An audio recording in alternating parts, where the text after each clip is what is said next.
कथेचं नाव आहे डेंजरस इश्क भाग 26.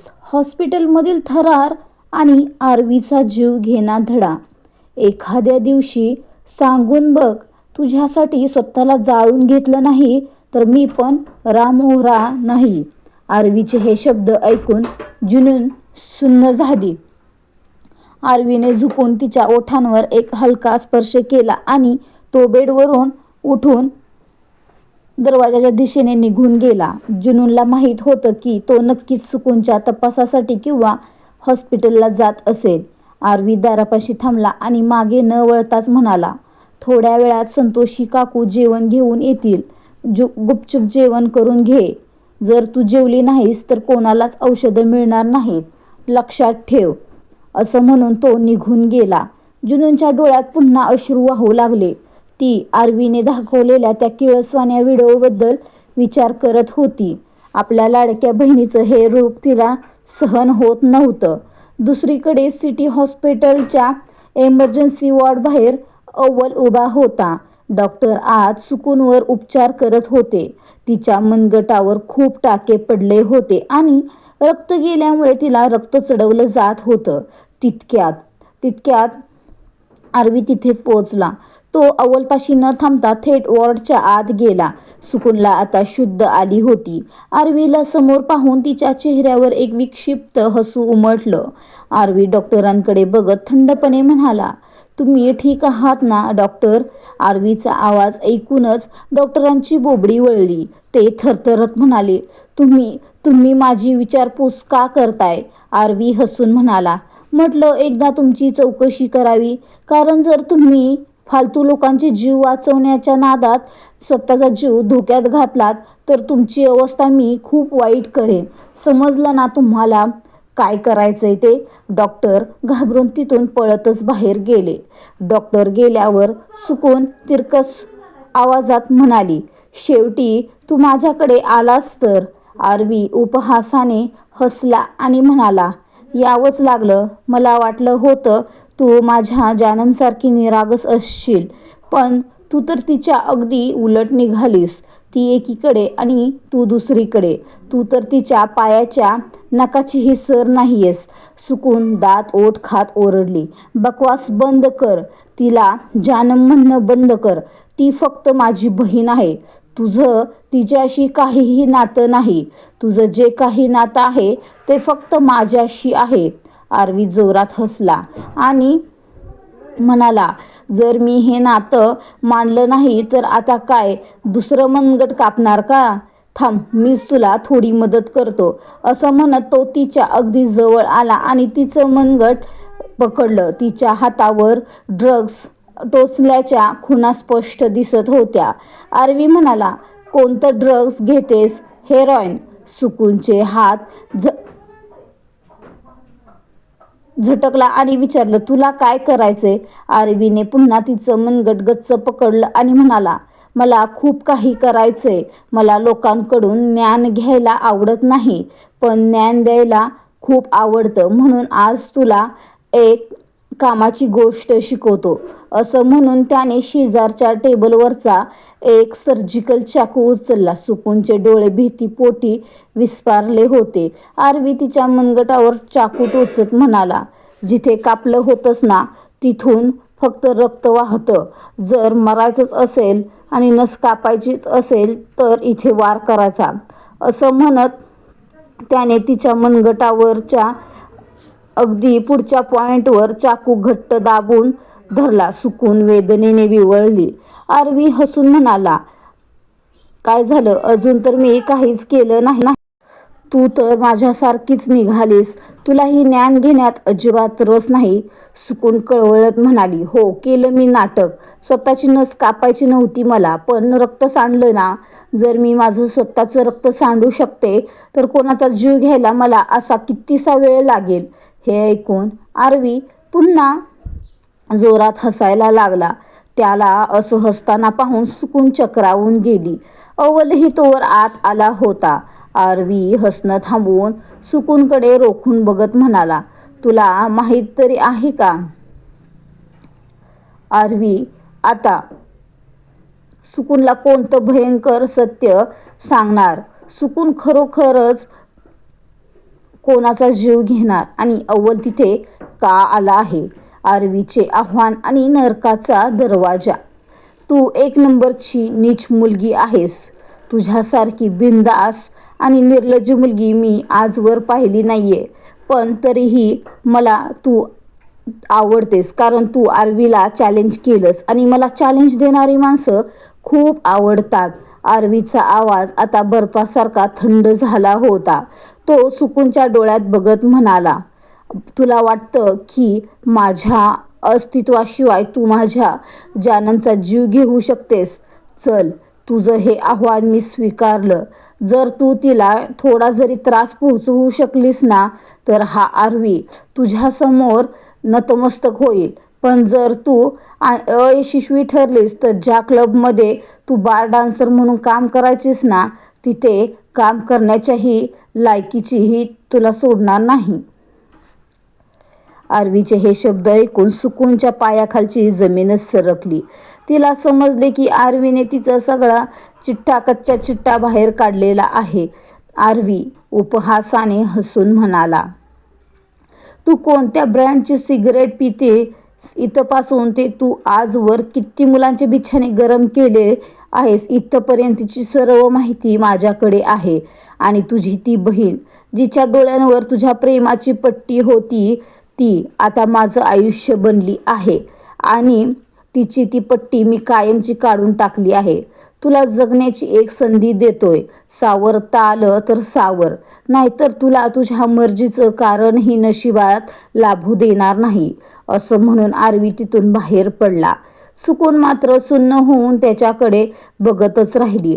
आरवीच्या मागोमाग अव्वलही बाहेर आला आणि म्हणाला, आरवी, हे सगळं काय चाललंय? आरवीने एका झटक्यात त्याची गचंडी धरली आणि ओरडला, चुका तू करतोस आणि हिशोब मला विचारतोस? अव्वलने मान खाली घातली आणि म्हणाला, माझी एक चूक झाली. तुला हवी ती शिक्षा मला दे, पण वरुणबद्दल सांग. तू त्याची लाश का लपवून ठेवली आहेस? आरवीच्या चेहऱ्यावर एक सैतानी हास्य उमटलं. तो म्हणाला, शिक्षा ही शिक्षा असते, मग ती जिवंत माणसाला मिळो किंवा मग प्रेताला, त्याने काही फरक पडत नाही. आरवीने दिलेली शिक्षा तर प्रेतांनाही तडफडायला लावते. जुनूनवर फक्त माझाच हक्क. एका दाट जंगलाच्या मध्यभागी आरवीची गाडी येऊन थांबली, जिथे त्याचं एक खास तळघर बेसमेंट होतं, जिथे आलेली माणसं कधीच बाहेर जात नसत. आरवी पायऱ्या उतरून खाली आला.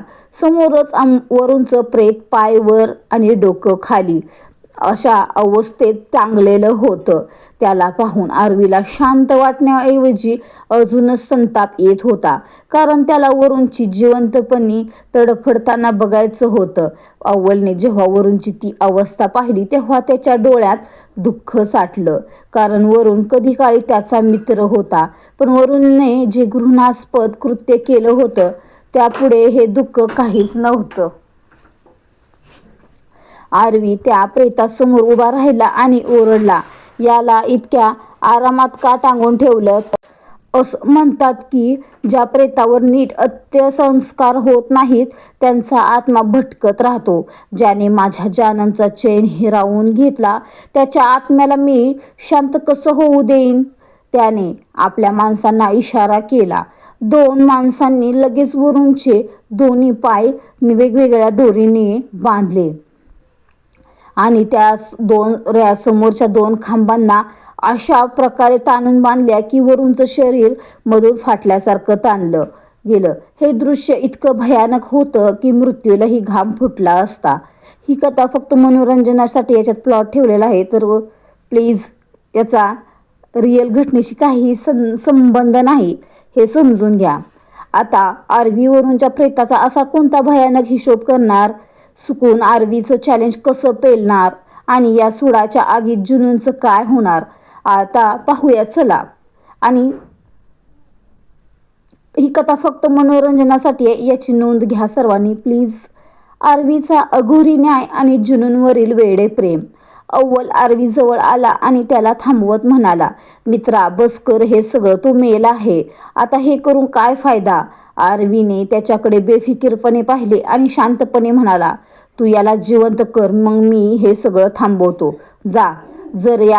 जर तू याला जिवंत केलंस तर तू रामहोरा आपली सर्व संपत्ती तुझ्यावर ओवाळून टाकेल, पण कोणत्याही प्रकारे याला जिवंत कर.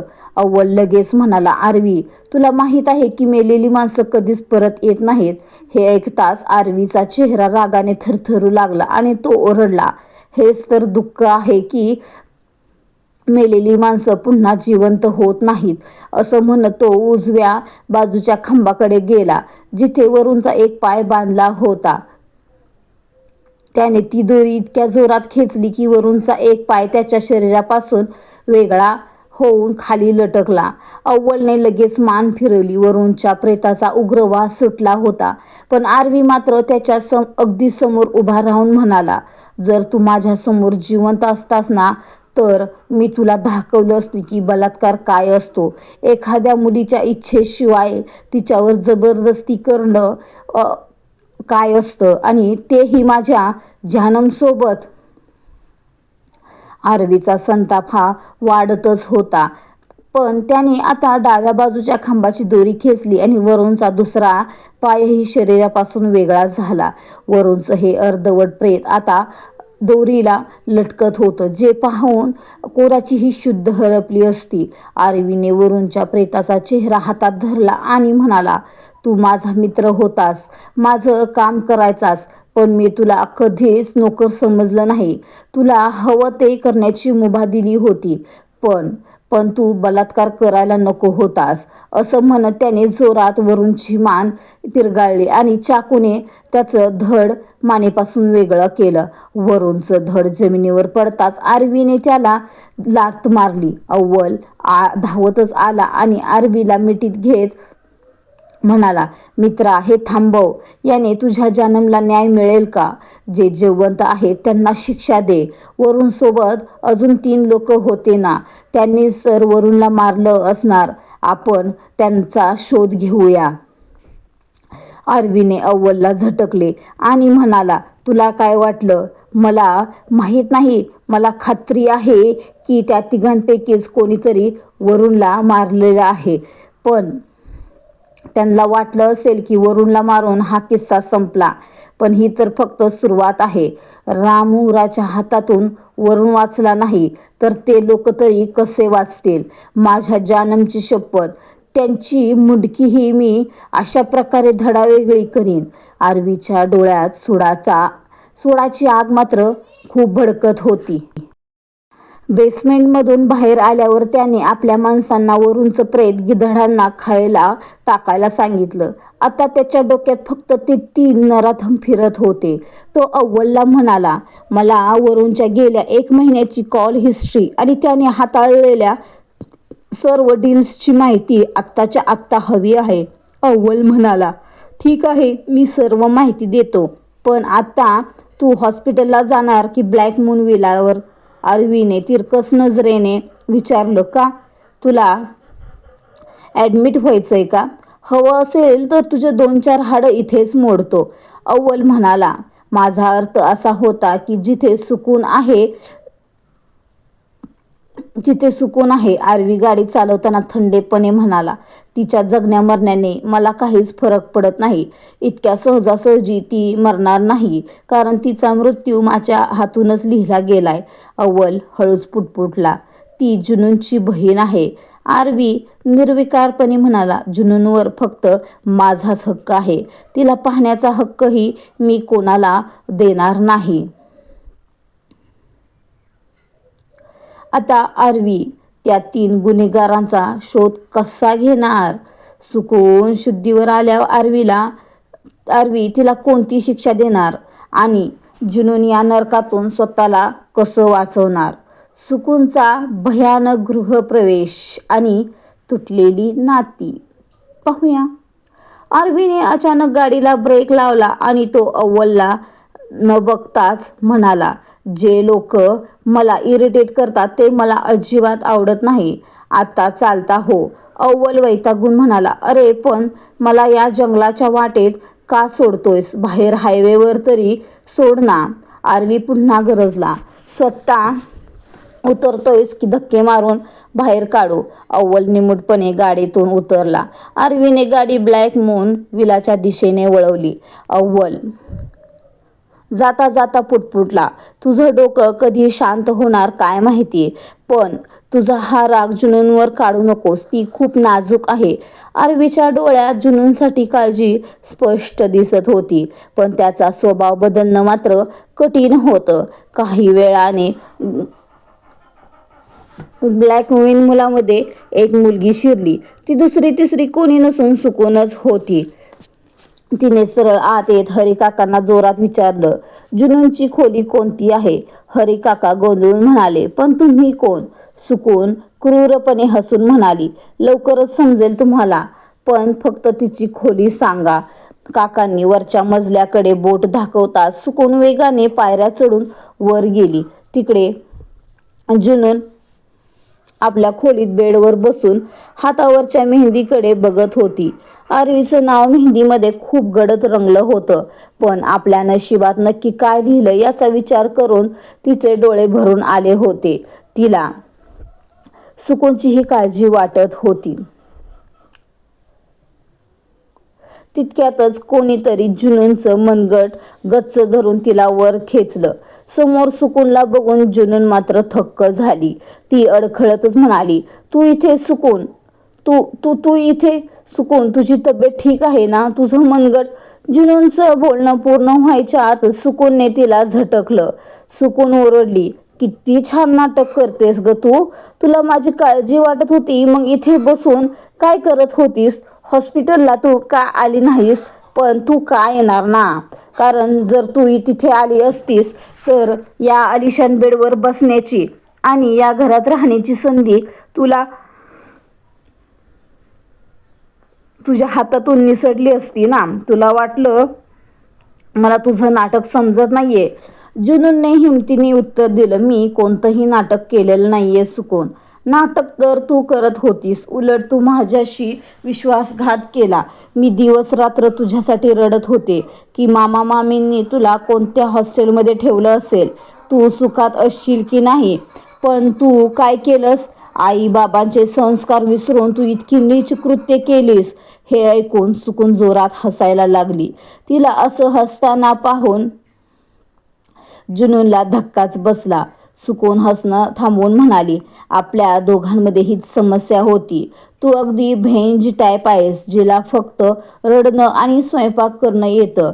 मला माझी जिंदगी ऐशो आरामात घालवायची सवय आहे, जी तुझ्यासोबत राहून शक्य नव्हती. तुझ्यामुळे आई बाबा गेले, मग काय त्यांच्यासोबत मी पण मरावं अशी तुझी अपेक्षा होती का? अजिबात नाही. सुकूनच्या डोळ्यात आता फक्त स्वार्थ आणि क्रूरता दिसत होती.